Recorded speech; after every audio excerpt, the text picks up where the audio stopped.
Homestead Tessie. We are going to make Clementine jelly. This is what it looks like. Once a week I go through my refrigerator and I clean it out and I go through the foods that need to be preserved. Sometimes we dehydrate them, sometimes we use them up in a meal, and other times we're going to can them.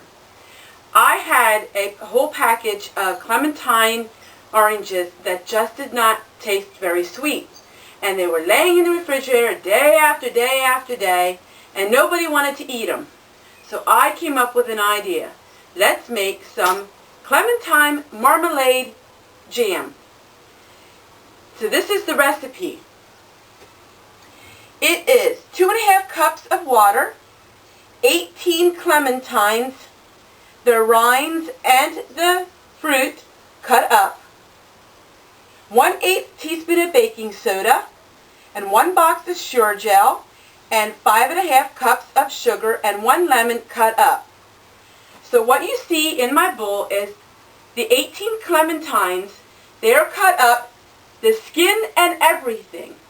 So the skin is cut up really fine as well. On every recipe I looked online, they said to cut up the skin and to cut up the fruit as well.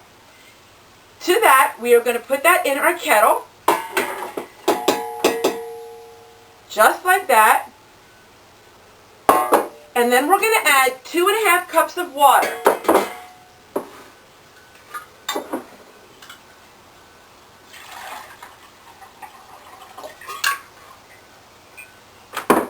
And to the water, we're going to add 1/8 teaspoon of baking soda.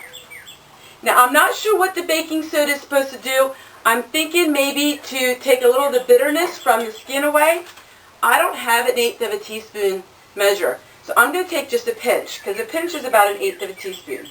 We're going to put it in the water, and then we're going to mix it around just like that. We're going to put our 2½ cups of water in with our 18 cut up clementines and the rind, and also we're going to cut up the rinds and everything of 1 lemon.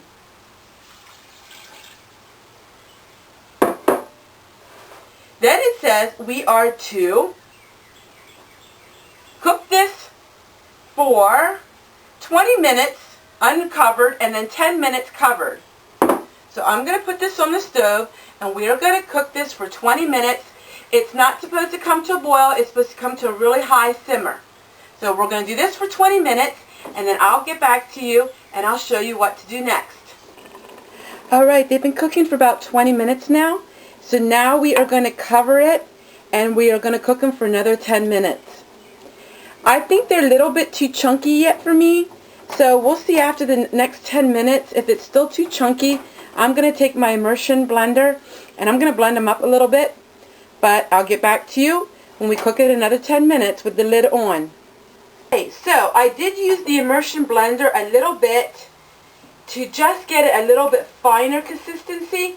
This is, I'm going to share the recipe in the description box below, but this is called jam, but it looks more like a chutney. This is what it looks like. Let's see if I can get it on the camera here. There. It's kind of like a thick applesauce, but has little chunks of it in. So it said it's important to measure out 4 cups of fruit. So we are going to make sure we have 4 cups of fruit because it has to be exact. When you're making jams and jellies, you have to be exact. So there is the 4 cups of fruit. Okay. I had a little bit of fruit left over, so I'll put that there. So we have the 4 cups of fruit, just like that.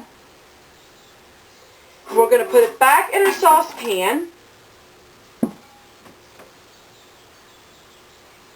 And to this, we are going to add 1 box of pectin.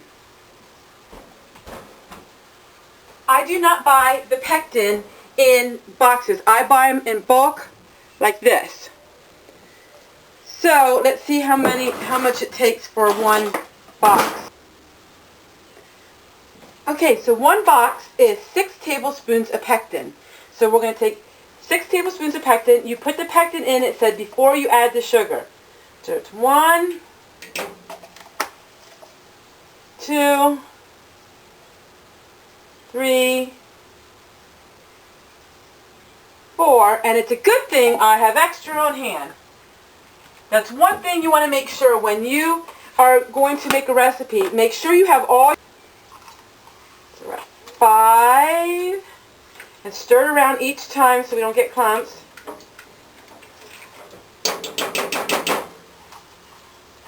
And 6.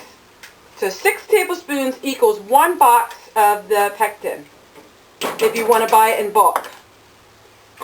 Now we're going to turn our heat up. And we are going to bring it just to a boil. That it's so much of a boil that you can't stir it down. So we'll get it to a boil, and when it's at a boil that we can't stir it down, then is when we add the 5½ cups of sugar. And then we bring that to a boil for 1 minute. Now we're going to add our 5½ cups of sugar.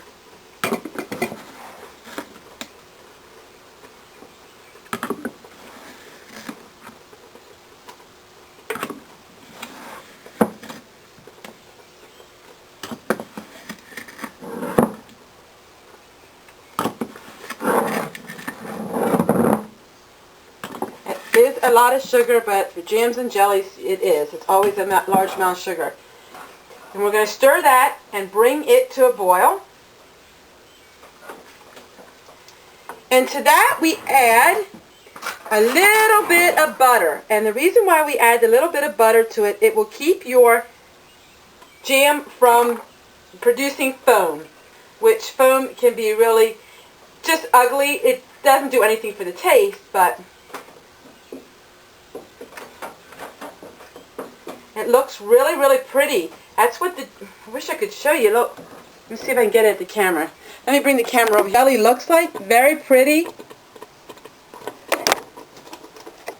So as soon as it is done here, I'm going to put it in the jars and show you what it looks like when it's in the jars. It is so good. It would be really good even as a glaze for on chicken. Amazing. I will be making this every year. It started as some clementines that were laying around in the refrigerator that weren't very sweet. It turned into an amazing jam. That is so good. And you know what? I'm going to be using this for lots of recipes. It'd be perfect for chicken. I would like to thank an anonymous subscriber who gave me some canning jars. And I have an upcoming video on the jars that she gave me. She sent them to me, and I'm very thankful because I had no jelly jars. So now I had the jelly jars to be able to make this. So we're going to fill our jars up, just like that.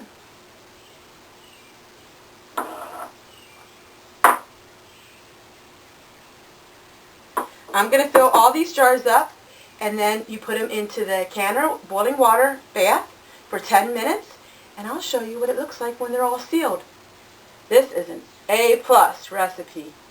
Take care, everyone, and we'll see you tomorrow. Bye!